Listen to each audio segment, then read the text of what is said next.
Our Delhi Police Commissioner Bhim Sen Basi's men guilty of inaction in a case that has shocked even a hardened city like the national capital, Delhi. It's the Minakshi murder case that everyone's talking about. A cold-blooded daylight murder that has jolted Delhi. 19-year-old Minakshi stabbed 35 times in broad daylight after she complained of harassment.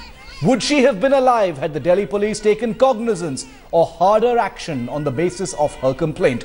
The murder has acquired full-fledged political overtones now. The BJP hemmed in by the Aam Aadmi Party and the Congress, both accusing the Delhi police of complete inaction, of ignoring the victim and her family's complaint. Chief Minister Arvind Kejriwal and his deputy Manish Sisodia have visited the family and attacked the Modi government from right outside where 19-year-old Minakshi was stabbed 35 times till she was dead.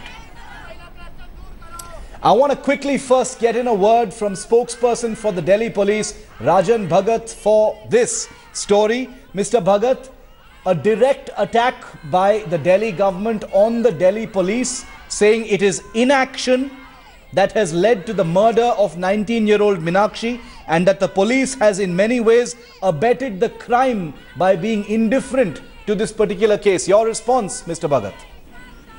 Delhi police is committed towards the security and safety of women. Delhi police has initiated number of steps for the safety and security of women. Each and every case is being truthfully registered and professionally investigated. All the cases are being sent to court. Charge sheets are being sent for to ensure that culprits get punishment.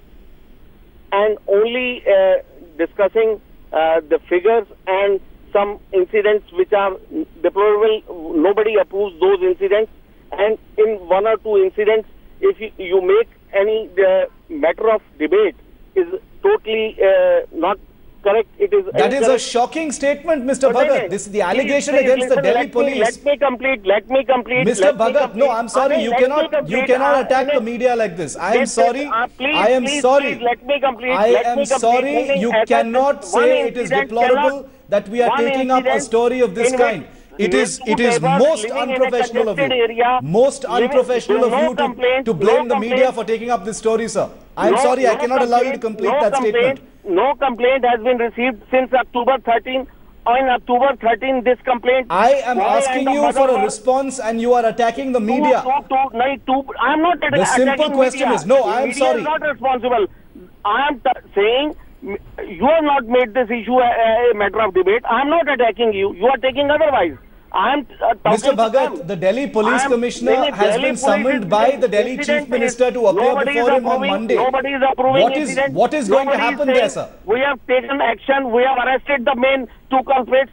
The incident, the debate is that there was some earlier old complaints, but police has not taken action. Is this not the allegation against the police? I am replying. Let me just... After October 13, the two neighbors who were arrested in October 13, there is no complaint. They are living as a neighbor in a congested colony. There was no complaint to the police. And I am clarifying that point. Mr. Bhagat, one final question. One specific question. I am not attacking anybody. One specific question, Mr. Bhagat. I am replying to your basic question. I take your point. I have one specific final question. Let me complete. I am replying to a basic question that police has not acted after October 13. But I am saying there was no complaint from anyone. Let me then ask you a question, sir. Action was in October 13. I have a letter in my hand. Both were arrested. Now the culprits have been arrested. Police has taken all the actions. Police have arrested all the persons. Mr. Bhagat. We are investigating case professionally and we will be charging. Okay, you've had your say on this. Let me ask you one final question, Mr. Bhagat. Yes. You've got a minister of the Aam Aadmi Party government in Delhi that has said that the police has in a way abetted the crime by inaction, the inaction of the police in failing to provide security to the deceased girl. Why is it that the family of the girl, the Aam Aadmi Party government, eyewitnesses, people who live in that mohalla have said that there were complaints and this girl's life was under threat? And this is something that could have easily been averted if she had been given security or action taken earlier. Why would the family of the girl say this, sir? it is better. I am saying I can't comment upon minister's statement. I am just replying to you. As per record and as per the police record, there was no formal complaint to the police. After October 13th, they were arrested. And October 13th, there was a complaint. I am admitting, I am telling you the facts. They were arrested. And after that, this incident, immediately police swung into action. They were arrested. And all possible actions are being taken. Whatever best police can do is police is doing. They are living in neighbors. And there was no complaint for the whole after the October 13th till the date of incident. Okay, so the Delhi police says that they did their work. They arrested the man in 2013 based on a complaint, and after that there was no complaint by the family, which goes completely against what the family is saying at this point of time, and is the basis on which the Aam Aadmi Party has begun to attack the central government, specifically Narendra Modi. Anindo Banerjee, India Today's correspondent, who has been covering this story, who was at Anand Parvat outside Minakshi's residence today when the Delhi Chief Minister arrived, is joining me live now. There is a protest going on right now, Anindo.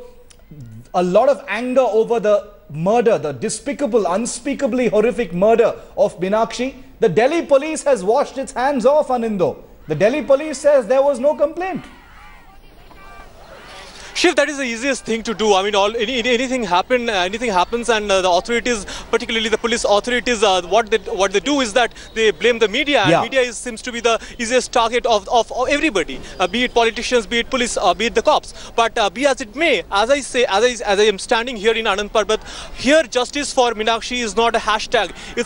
It's a reality. Yes. People without any vested interest have come here for very far-flung areas with all these kind of banners. Mahilaon par khuleaam hamla kyun? Delhi police jawab do. They have nothing to do. They're students. Somebody not even have jobs, but they have come here all the way just to express their feelings. Joining me is Miss John, ma'am. Why you just let us through very briefly. Why have we gathered here? You see, as a women's organization, CSW works in this area. We have noticed that there are several problems with this Thana, in particular Anand Parvat Thana. They're very insensitive handling of cases. There is a class bias which delays investigation. In this case, what we're pushing for is a very quick and speedy inquiry, police inquiry, and a quick charge sheet to be filed so that the judicial procedure can unfold. There's another demand raised from the family. One of the accused is still not being detained by the police. That is the mother of one of the culprits. We want action to be taken on that front as well. And lastly, this is a question also of the Aam Aadmi Party. The sitting Vidhayak here is from Aam Aadmi Party. Talk to any of the women here, the women's activists here, all say that precious little is being done to make this place safe. Right. Shiv, I can tell you that as Ms. John pointed out, that the sitting MLA here is from Aam Aadmi Party, and the Aam Aadmi Party, before coming to power, had talked about CCTVs, like every corner of the streets will be full of CCTVs. We have traveled all through Anand Parvat. The car is very far flung. It's so narrow, the lane, that we had to travel all the way. We haven't seen a single CCTV. So the question is, were they just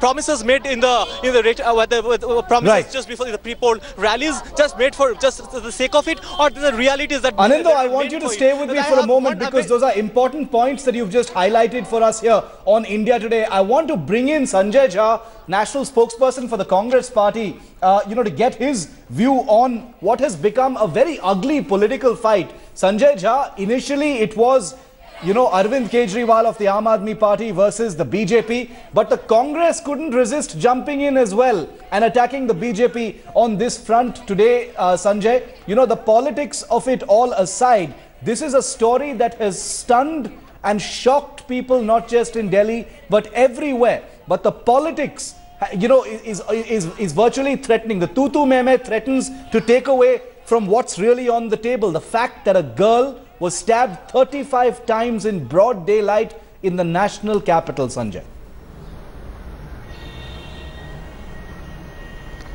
Shiv, undoubtedly this is a very brutal and a callous crime, but just for the record, I thought we were going to discuss the FTII issue today. So, I'm actually, I can just comment here as a citizen, as a normal citizen of India, that when our society has people who perpetrate such gruesome violence. I think the last thing on earth that we should be discussing here is politics. I think the more important thing that needs to be done is very prompt corrective action.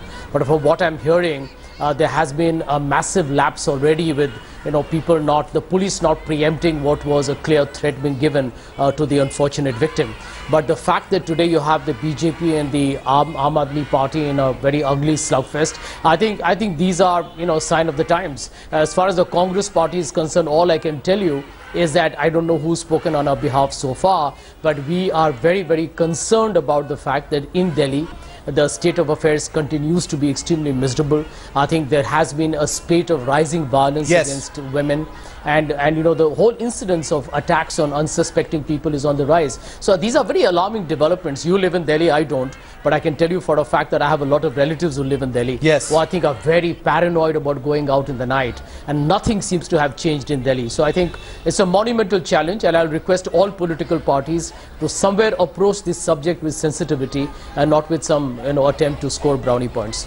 All right, Sanjay Jha of the Congress Party continues to be with me. And Sanjay, we're going to get into that topic that we invited you this evening for in just a moment. We're going to get Shazia Ilmi of the BJP as well. We invited a spokesperson of the RSS. They declined to be with us on this. They said that this particular editorial that I have in my hand from the organizer is from June the 22nd. But how does that make it any different? This was obviously written right after the entire controversy actually broke out less than a month ago. Sanjay, being anti-Gajendra is equivalent to being anti-Hindu.